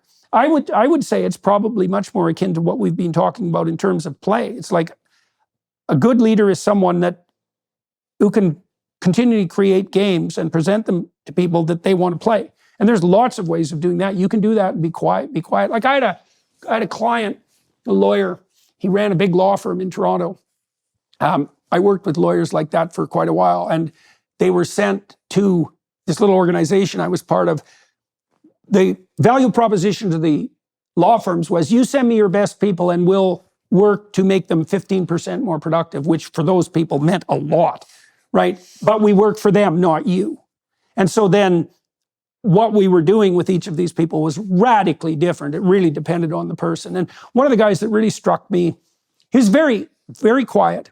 And all he did in his office, was go around and listen to people and actually listen. And so he could get wind of interpersonal conflicts of the sort you were describing, the power game conflicts, just before they were developing, right? People would tell him what was wrong. And because he was listening, he could fix the things that were wrong with just like a tap and a nudge, right? Because he did it before they got out of control. And it was really interesting to watch him operate, because it really looked, even to him, like he was doing very little as the manager of this law firm. But what he was doing was exactly the right amount at exactly the right time. And he was doing that because he was and his orientation was true. He wanted the firm to function as well as it possibly could. And that's genuinely what he wanted. And he didn't care whether he didn't even care if he knew that what he was doing was effective, much less so there's a gospel statement that's very mysterious. You shouldn't let your right hand know what your left hand is doing. It's like, well, what does that mean? It means you shouldn't even be concerned about whether you give yourself credit for what you've accomplished. Now there's a boundary on that, because credit where credit is due. But if you're undertaking the task just so that you feel better about yourself in your own eyes, you're contaminating the motivation. Yeah. The better motivation is this mentoring motivation. And I think it really is. It's a cause for optimism that that's such a deep source of meaning, because you know as well as I do that there are lots of young people, we'll talk about young men for a moment, who feel lost. It's like, where am I going to find the meaning in my life? And if you can let people know that one of the deepest possible sources of meaning that you can tap, that's more or less it's unfathomable, right? It never stops giving, is the meaning that comes as a consequence of working on behalf of the appropriate development of other people. Yeah. When people come to me and they say, well, I don't know what to do. I don't know what my goals should be. I'm just kind of lost. Yeah. I always tell them, go help other people. Right. Go help other people. Right. Like, you'll find some direction. I don't care if you go down to a soup kitchen or you go to a boys club where their kids need mentoring or they need someone to teach them how to throw a baseball or whatever the case may be. Whatever you can do, you go and help people, and you're gonna find some direction really quickly. When you realize that you're just a little bit ahead of them in life, and you can give them so much, and that's going to be very powerful. Yeah. Well, so one of the things that psychologists discovered, although not nearly enough has been made of this, is, so imagine we've discovered the basic dimensions of human temperament: extroversion, positive emotion; neuroticism, negative emotion; agreeableness, so that's like, say, aggression versus cooperation, something like that, with the attendant problems on both ends: conscientiousness, dutifulness, orderliness, industriousness, and creativity. Those are the 5. All right, so let's look at neuroticism: proclivity to feel negative emotion. All the negative emotions clump together, so they have a common core. It's probably something like stop and leave, something like that, right? Because if you're threatened, you should freeze or get the hell out of there. So that's the core reaction around which all the negative emotions are built, and they all associate. Okay. We've been able to do analysis of traits and attitudes that are tightly associated with negative emotion. Self-consciousness is indistinguishable from negative emotion, which means, like, it's indistinguishable. In fact, in one of the major personality trait measures called the Neo-PIR, one of the early big 5 personality dimensions, self-consciousness is a facet of negative emotion. That's how tight it is. It's the same thing. So what it means is, and this is very germane to your point, if you're thinking about yourself, you're miserable. Those are the same thing. And so then you might say, well, how do you get out of that? And you can't get out of that by not thinking about yourself. That's just going to backfire, right? So if you're anxious and you go to a party and you think, I'm not going to think about myself, and that's all you're thinking about, like, you're dead. I used to treat my socially anxious clients, say, go to a party and do everything you can to make other people feel comfortable. So I would explain to them what I just explained to you, but I would say, that doesn't mean you can stop thinking about yourself. It means you can start only thinking about what you can provide to other people. And that was invariably an improvement on the strategy that they had been using. But this is so crucially important, because we are so reciprocal as human beings that you are lost if you only serve your own whims. It doesn't work in the long run. It alienates people. It produces a life that's devoid of meaning. It makes you anxious and isolated. And it makes you self-conscious and miserable. And so it is the case, as we alluded to earlier, that perversely enough, the best possible thing that you can do for yourself, all things considered, over the longest possible run, is to work as hard as you can on behalf of what's best in other people. Yeah, and you and I talked about this the last time. I forget when it was, a couple of years ago, I think, but I was talking, or you asked me what makes a good SEAL, like what makes a good SEAL, and I said, well, doesn't matter. Look, you got to be a good shot, of course. You got to be in good physical condition. All those things are important. You got to have the skill set. But far and away, what makes a good SEAL is someone that puts the team before themselves. That's it. That's the thing. And if you're the best shot, you're the fastest, you're the strongest, but you have yourself above the team, I don't want you in my platoon. And no one wants you in the platoon. That's the way it works. So it's interesting that psychologically, if you're focused on yourself, it's going to cause problems. Either the problem of egocentric arrogance or the problem of, like, paranoia, or what you just used to describe it? I mean, when someone's just focused on self-consciousness. Self-consciousness. That's the thing that when I see people that are self-conscious, I was like, hey, You know who notices that you have a zit on your cheek right now? You. No one else cares. Yeah. No one else cares. No one's, it doesn't matter. When you walk into a room and you feel like you don't have the experience to be in a leadership position, the person that's thinking that is you. It doesn't really matter. Now, if you go in and try and overcompensate for that by saying, listen, I just graduated from college and I really know how to execute this stuff, you're going to get crushed. Yeah. Because you're trying to make up for the fact that you actually don't know what you're doing. And everyone knows you don't. You just got here. So we know you don't know what you're doing, but we don't really care about it, so we don't see it as No, we just negative. care if you think you know what you're doing more than you actually know. Then it's a problem. Yeah, then that's definitely a problem. And that whole thing about the authoritarian mindset. And I did this series of podcasts about this book called The Psychology of Military Incompetence. And they have these authoritarian people, and when they look at the military, they think they're like, you get that in the police too. Yep, you get it in the police, you get it in law enforcement. You get these people that have that authoritarian mindset. They see what it looks like from the outside, and they think, oh, this is going to be awesome. This is where I belong. Yeah. And so they go and everyone's going to wear a uniform. They're going to have to call me sir. Yeah. They're going to have to obey what I say. It's like a dream for them. Yeah. And in non-combat situations, those people can perform pretty well because we're on the parade field. I need everyone in the same uniform. I'm going to inspect your barracks rooms. I'm going to make sure that you follow my orders as soon as they're given. That's like a beautiful place for that authoritarian mindset, is a non-combat situation. But you put those people in combat, and now all of a sudden, there's literally no rules anymore. There's a very small number of rules. And now you have to deal with, Jordan, who listened to me when we were on the parade field, but now he's scared to death that he's going to die and he's not listening to me anymore. Now what do I do? How do I handle and he that? has reason to be scared. He has reason to be scared. So you would see, and I got to see this a lot inside the military, the people that had the authoritarian mindset, the closed mindset, they had real problems when you put them into combat situations where there's mayhem and chaos and they can no longer control it. And they freak out because of that. It's a real problem. Well, yeah. Well, like you said, I don't think there's a better definition of chaos than warfare. Like, obviously, that's a place where the rules are suspended. So then the question would be, well, what's the best possible mindset to bring to bear on a situation where the rules have been suspended, right? You can certainly see that distribution of responsibility and an appeal to voluntarism is going to be of great utility under those, not least so you don't get shot in the back by your own men. Yeah. And then the creativity aspect, right? Because all of a sudden there's no rules, or there's a very limited amount of rules. Yeah. And if we've got to find out a different way to execute these missions that's going to make more sense in this particular environment that we're in, that no book and no training has prepared us for. I got asked a little while ago about, if we were going to war with China, and I was leading, my troops into combat, what would I be thinking about?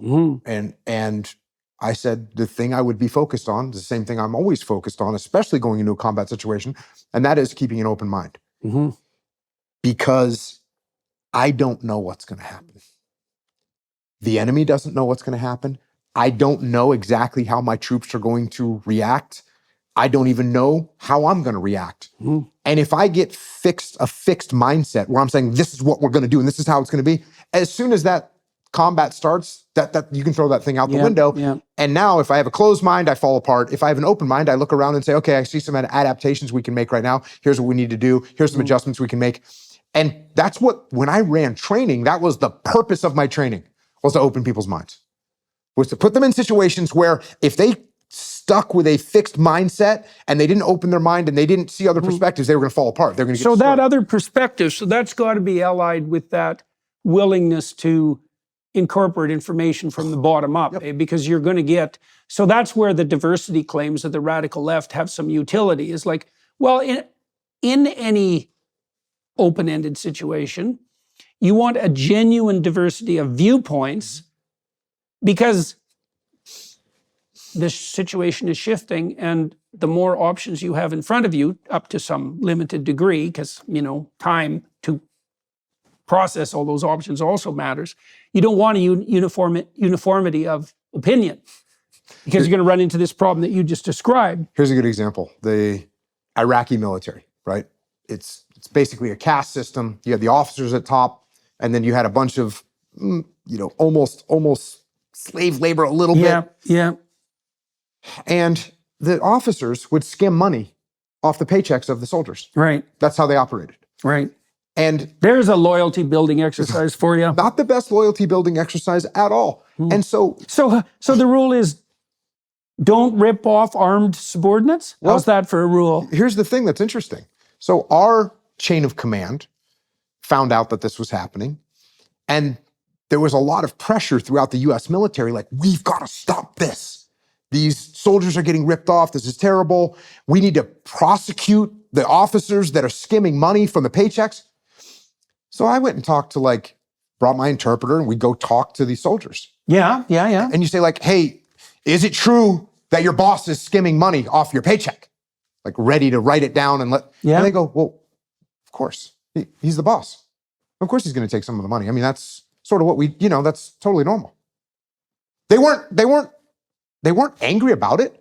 They were just like, oh yeah, well, he's the boss. He's going to take some money. And then when I get promoted, I'll be able to take money. That's the way their system functions. And it was... See, I jumped to the wrong conclusion. That investment, that was my conclusion too, because I was a young enlisted guy. And if my officer would have been skimming my money, I would have been totally against it. But that was a very normal thing.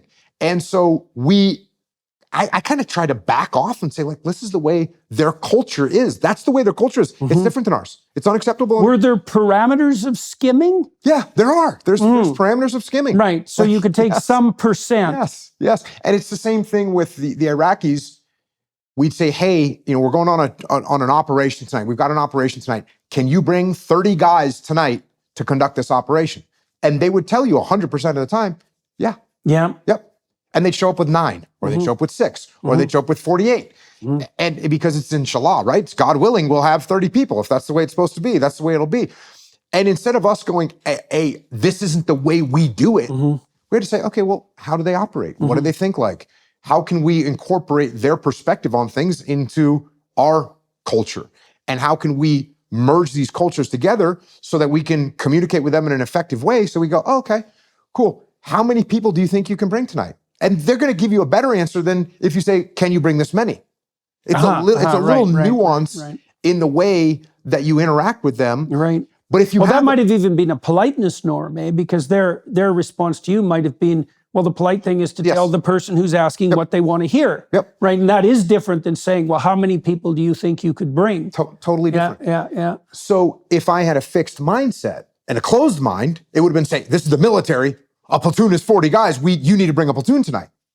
If you don't bring a platoon, the world explodes, right? Nothing's going to work. But the open-minded attitude is like, oh, they think a little bit different than we do. Hey, how many people can you bring? And all of a sudden, okay, you can bring 12. Okay, then we'll bring 18 and we'll have 30. We'll be able to get this thing done. We'll make it happen. But when we have a closed mind, we don't hear other people's perspectives. It's actually insane.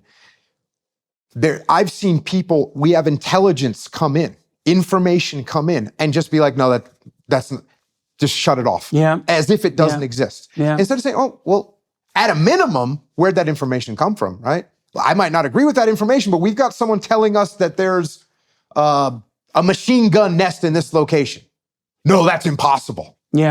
I've heard people say those. People do that in their own marriages all the time. Yeah, it's totally ridiculous. So to put your ego in check and say, oh, that person might understand, or this intelligence may come from a place, something that I don't understand or I don't know about. Let me open my mind and at least ask some questions about it. And we're seeing this in the political world right now, right? The divisiveness in the country is like, oh, I'm right, you're wrong. Therefore, everything that you say, I don't listen to anything that you say.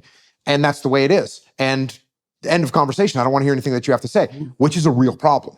Instead of having conversations with people and trying to understand what your perspective is, crazy as it may seem to me, I still have to listen to what you have to say and try and integrate that. It's especially true when you have to live. I was on Bill Maher's show at one point, and it was me and a bunch of people who were, at least under the current circumstances, more liberal than me, and they were going off on Trump and the MAGA types.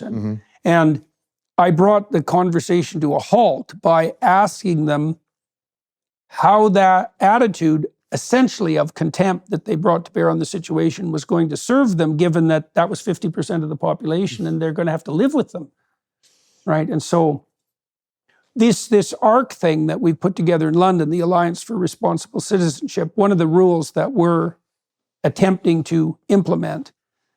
We're afraid that any enterprise that's international visionary, let's say, will have a proclivity to turn into something authoritarian in like no time You flat. could make a cool movie about that. Yeah, well, right? no kidding. The arc goes wild. Well, no kidding. Absolutely. One of our principles is that any policy that you have to implement by manipulation or force is at minimum suboptimal, right? That you need voluntary buy-in. And that's something like consent of the governed. But I also think that it's more just a counsel of wisdom, because it's a lot easier to lead people where they want to go. And it's really incumbent, it's kind of a definition of leadership, is that you have to find out where people want to go. And you should assume that maybe they have the reasons for the decisions that they made. And then you can help them strategize about how that might be undertaken and what their respective roles might be.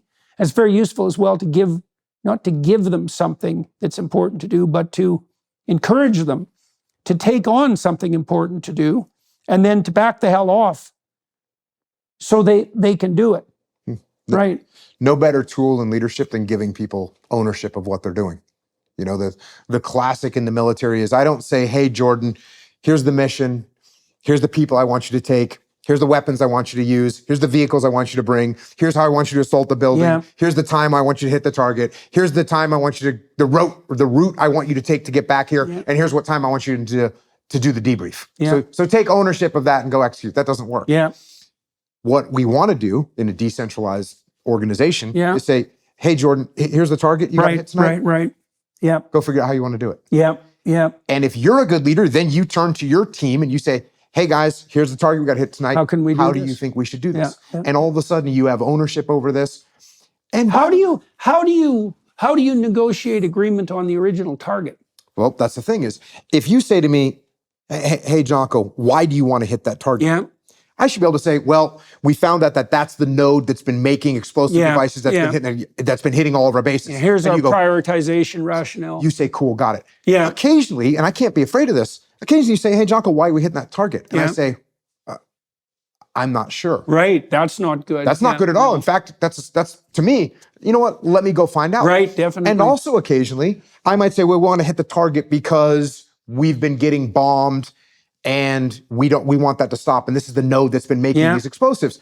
And you might say to me, hey, the road that you want us to go down to hit this target has had roadside bombs on it every day, and there's no other entry in there. I don't think we should do this. Mm-hmm.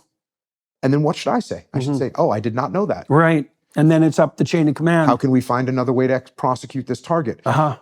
And because I listen to you, now when I come back and say, hey, actually, we did some analysis, we are going to get you some helicopters, you're not going to have to drive down the road, here's the new tools you have. And you say, great. And so we move forward down the path, not by me dictating to you and not by you protesting and calling me an idiot, but by us having a relationship and working together to figure out the best solution to the problem. You can never be afraid as a leader to not know the answer, to say like, well, I'm actually not sure about that. Let me find out. People are scared of that. People are scared of when someone on their team raises their hand and says, hey, boss, why are we doing this? A lot of times their response is because I told you to. Yeah, right. We say that to our kids, which is a terrible answer even for your kids. Yeah. Even for your kids. The answer should be, well, let me explain it to you. Yeah. And by the way, clean your room. Why? I've had this with 1,000 parents. Why should I clean my room? And there are some whys, right? Yeah. You can say, well, if we have a fire and the firemen come in here and you got toys all over the floor, you could trip and fall and it could be a real problem. And your kid might buy that, right? They might buy that. But they might be like, low probability. Yeah, low probability. I'm not cleaning the room. Yeah. And occasionally, if you don't really have a good answer, it's like, okay. Well, if you want your laundry done, at a minimum, you got to put your clothes in the hamper. Other than that, you can leave the Tonka toys all over the place. And you think that, well, then you're creating this undisciplined child. No, actually, you're giving your child the ability to learn from themselves 3 days later when they want to go to school and they can't find their Tonka truck. It's like, where's my Tonka truck? Well, it's somewhere in your room. Where'd you put it? Yeah. I don't know. So thinking that your kid is going to just devolve into this savage human being that's can't undisciplined throughout their life is the wrong answer. Well, you highlighted something there that's also of extreme importance from a leadership perspective too, which is the refusal to make rules, to make unnecessary rules. A good leadership, what would you say, set of principles is not too many rules, but enforcement of the rules, of the minimal set of rules that do exist.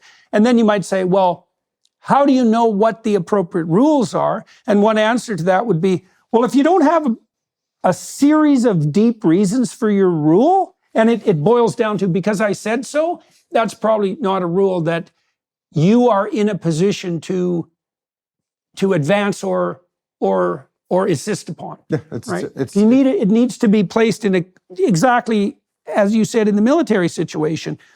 Here's a target. Here's the cost to attempting to hit that target, which is not a trivial cost at all. The right response on the part of the men is, well, why is that worth the cost? And so they're going to reflect that back to you. Unless you have enough reasons behind that strategy to eliminate their concerns, at least compared to any other plan they might come up with, right, their appropriate response in some ways is to they're certainly not going to be enthusiastic about the mission. They're certainly not going to think, well, this clearly needs to be done. Yep. And right? There's situations in Vietnam War is a great time to talk about this, because there are situations where I said, Jordan, you got to go execute this. Yeah. And you said, why? And I said, well, because it's coming from higher ups. Yeah. And you go, okay, boss, got it. Yeah. And you take your patrol 100 meters outside the wire, you sit in the bushes for 6 hours, you come back and you say, yeah, boss, we tried, we didn't see anything out there. Right. But you didn't execute anything that you were supposed to execute. Right. Definitely. So understanding why you're doing what you're doing, absolutely critical. And yeah, from a governmental perspective.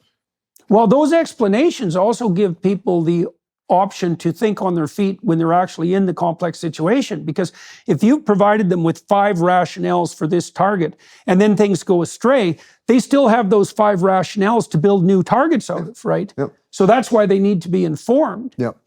And being able to admit when you're wrong about something and being able to say, the last target we hit that you pushed back against and I told you just do it, you were right and I was wrong. We shouldn't hit that target. That's okay. And you don't see this from politicians at all. You don't ever hear a politician say, yeah, what I was thinking at the time was wrong, and here's my adjustment, and here's what I want to do moving forward. It was kind of ridiculous during COVID, the way those things just piled up. Oh yeah, that's for sure. It was ridiculous. Yeah, well, that's, part of that, I would say, and maybe we should close with this, part of that was likely the fact that there was a decision made very early on that it was okay to compel people by force. As soon as, I'll tell you, maybe this is a good closing. This is cool. There's a scene in Exodus. I did this Exodus seminar recently, and we're talking about leadership, so this is perfectly appropriate. So Moses is an archetypal leader, right? He's leading people away from tyranny and away from their own slavery, right? And so, and every leader does that. When you're trying to make people autonomous, you're trying to lead them away from their own slavery. When you're trying to help inform them that they shouldn't be using power, you're trying to lead them away from tyranny. Okay, so Moses does a pretty damn good job of this. And he's got his people right to the edge of the promised land. And this has taken 40 years, right? It's taken his whole bloody life, right? And so they're still in the desert. They're lost. They're wandering. They're still in the desert, but the promised land is at hand. And they're out of water. And so the Israelites start bitching and whining about this. They come to Moses, and they say, go talk to God because you're in with him. And God says, ask these rocks to deliver water for your people, and they'll deliver water. And so Moses listens, but then when he goes to the rocks, he hits them with his staff. He uses authority, he uses power twice, bang, bang, right? When he was told to ask. And so the rocks deliver water, and the Israelites are no longer parched. But God punishes Moses by telling him that he will now die before he enters the promised land. And so it's an extremely interesting twist. It's a very short part of the story, eh? But Moses, throughout his leadership career, uses excessive force a number of times. It's his weakness. And it's despite the fact that he sacrifices for 40 years and is probably the most effective leader in the entire Old Testament corpus, he's stopped from attaining his highest goal because he relies on force. Right. Yep. Right. I say constantly to lead with the minimum force required. Right. This is of course a term when you're interacting with a potential prisoner, you want to use the minimal force required to subdue them. Yeah. And it's the same thing as a leader of human beings. You want to lead with the minimum force required. Yeah. Hopefully, in an ideal world, that's nothing. Right. My team knows what to do. They know what the goal is, and they can move there. Hey, occasionally, do you as a leader have to step in and say, hey, everyone, we got to make a change. This is where we're going. Yes, you occasionally have to do that. You want that to be as rare as possible. And what you really want is you want people stepping up and moving because they know the direction that we're heading. Well, that's a great place to end. And so thank you very much. It's always a pleasure talking to you. Always indeed. We were going to cover a lot of topics today that we didn't cover, but I'm very happy that we covered the topics that we did cover. For everybody who's watching and listening, most of you know this already, but I'll point it out anyways. I'm going to continue talking to Jocko for another half an hour on the Daily Wire Plus side. I think I'm going to talk to him about the political situation that surrounds us at the moment in relationship to leadership. We'll talk about Biden, we'll talk about Trump, more from the psychological and philosophical perspective. And so if you want to join us for that, please do. I always think it's useful, at least in principle, to throw some support behind the Daily Wire Plus team. They're doing a good job on the free speech front as far as I'm concerned. And they facilitate these conversations, and that's been very useful to me and hopefully to all of you as well. So thank you, Jocko. Very good to see you again. To everybody watching and listening, thank you for your time and attention. The Daily Wire Plus people and the film crew here, thanks for your help. Ciao.